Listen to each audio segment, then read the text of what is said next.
Saya diwanti-wanti oleh Menteri Haji ya. Peraturan di Saudi Arabia sekarang super ketat. Jangan sampai nanti ada yang tidak memegang visa haji tapi nekat untuk melakukan perjalanan ke Mekah, itu nanti akan berhadapan dengan petugas.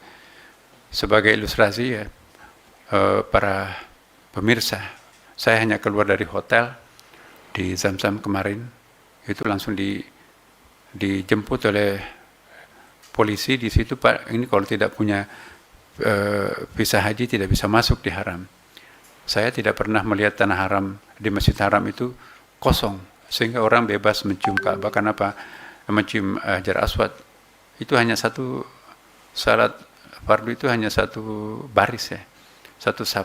Kenapa nggak bisa masuk? Even itu adalah warga Saudi sendiri. Kenapa? Karena begitu ketatnya pemeriksaan.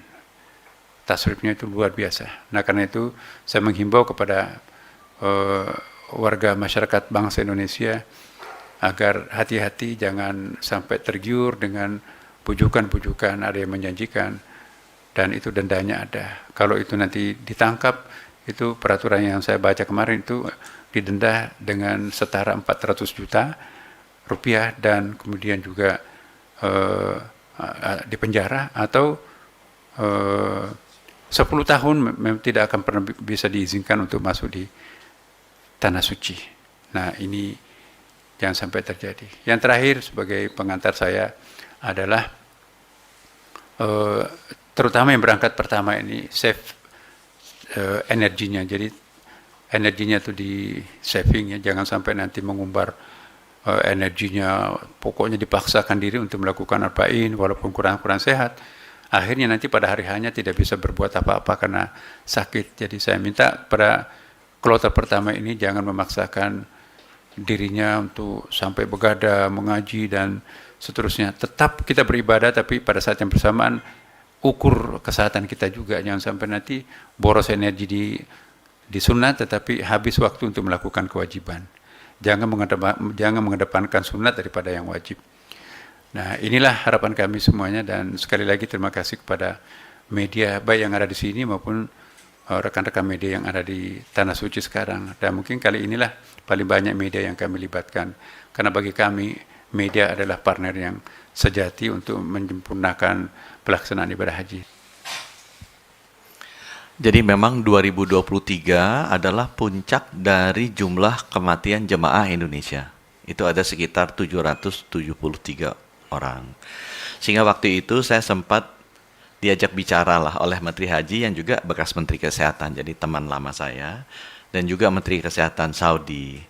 Mereka intinya menghimbau agar kalau bisa kesehatan jemaah Indonesia itu ditingkatkan. Karena kalau kematiannya tinggi, ini akan berdampak negatif ke pengetatan syarat-syarat jemaah haji Indonesia berikutnya, dan juga harga dari premi asuransi yang harus dibayar oleh jemaah haji Indonesia berikutnya. Jadi kalau kita tidak benar-benar menjaga status kesehatan, kesakitan dan kematian masyarakat Indonesia, nanti berdampak negatif ke jemaah haji berikutnya. Nah, alhamdulillah kita melakukan perbaikan-perbaikan dengan Kementerian Agama sehingga di 2024 itu turun drastis dari 773 ke 461. Ya, penurunan ini disebabkan karena ada perubahan cek kesehatannya, prosesnya dilakukan lebih awal, ada pengetatan juga dari cek kesehatannya, dan juga dari proses pendampingannya. Nah, salah satu yang dilakukan adalah dengan mengurangi kematian yang terjadi di sana. Itu paling banyak karena pneumonia dan serangan jantung. Dan sesudah kita lihat kenapa mereka banyak yang meninggal, karena telat dirujuk. Jadi serangan jantung itu nggak bisa lama-lama kalau kena serangan. Itu harus langsung dirujuk. Karena kita melakukannya beberapa kali rujukan dari tempat kejadian ke klinik kesehatan Indonesia, baru kemudian kita mencari rumah sakitnya, dirujuk ke rumah sakit sudah telat. Jadi sempat bicara di tahun 2024 dengan Menteri Hajinya, akhirnya Indonesia diberikan seperti alokasi khusus lah di masjid di dalam Masjidil Haram. Itu ada masjid besar tuh di dalam Masjidil Haram, dilengkapi dengan alat-alat modern, dan juga ada yang bisa berbahasa Indonesia. Waktu itu kami minta ke beliau. Akibatnya apa? Akibatnya yang terjadi adalah kematiannya menurun dan juga layanan kesehatannya bisa langsung dilakukan di rumah sakit milik pemerintah Saudi. Nah, perbaikan itu yang kita adjust di tahun 2025 ini. Jadi dari sisi jumlah tenaga kesehatannya memang dibandingkan 2024 yang berbasis 2023 menurun. Karena jumlah kematiannya tuh menurun hampir setengah, ya. Dan kita juga melihat bahwa sekarang jumlah tenaga yang kita taruh di kantor kesehatan haji Indonesia kan ada 2, itu di Mekah dan Madinah, itu juga bisa menurun. Kenapa? Karena sekarang jemaah haji Indonesia sudah mendapatkan akses yang lebih baik, lebih eksklusif ke rumah sakit Saudi. Sehingga nggak usah ditunda terlampau lama menunggu di kantor kesehatan haji Indonesia yang peralatannya itu kan bukan rumah sakit, sebagai tempat transit saja.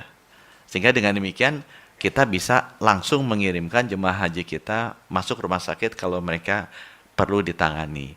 Sehingga jika ada penurunan dari tenaga kesehatannya di sana karena memang layanannya lebih baik. Nah, gimana kita memastikan layanan tidak turun? Yaitu tadi, pertama kita sudah lihat aksesnya ke fasilitas kesehatan Saudi sudah lebih baik, dan yang kedua juga sekarang pemerintah Saudi itu memberikan list organisasi-organisasi perusahaan-perusahaan yang harus melayani kesehatan dari seluruh negara.